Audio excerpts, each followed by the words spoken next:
me püüame hoiduda sellest nagu personalipoliitikast, et we hire for your skills, we fire for your personality.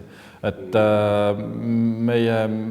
meie tööintervjuud ikkagi on sellised puhtalt isiksuse kompamise nagu kohad, et see, et sul on mingid teadmised, oskused, haridus on juba eelduslik, eks ju. Me neid, kelle paberi peal me ei näe, et tema intellektuaalsed võimed üldse lubavad organisatsioonis töötada, neid meie vestlusele ei kutsu, eks ju, igaks juhuks.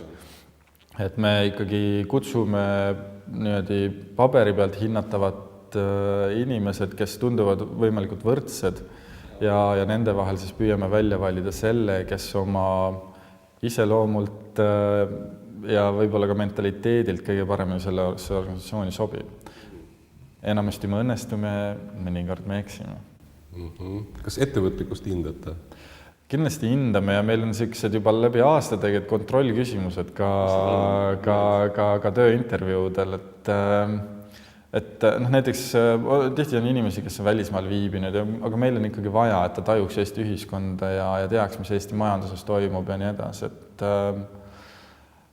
Et kontrollküsimus, kas või on lihtne, et kes on kaubandujuhatuse esimees, eks ju, või et kas sa tead, millega tegeleb Pakk-terminal ja nii edasi. Peaks olema sellised Eesti majandus tundvale inimesele iseenesestmõistetavad asjad meie arvates. Ma seda ei küsi, et kui palju minutis Niagara kosest vett alla voolab. Ei, sest me ei tea seda isegi, me ei suuda ju selle õigsust kontrollida. Kas te maksate inimestele hästi? Ma arvan, et kui me räägime mittetulundussektorist,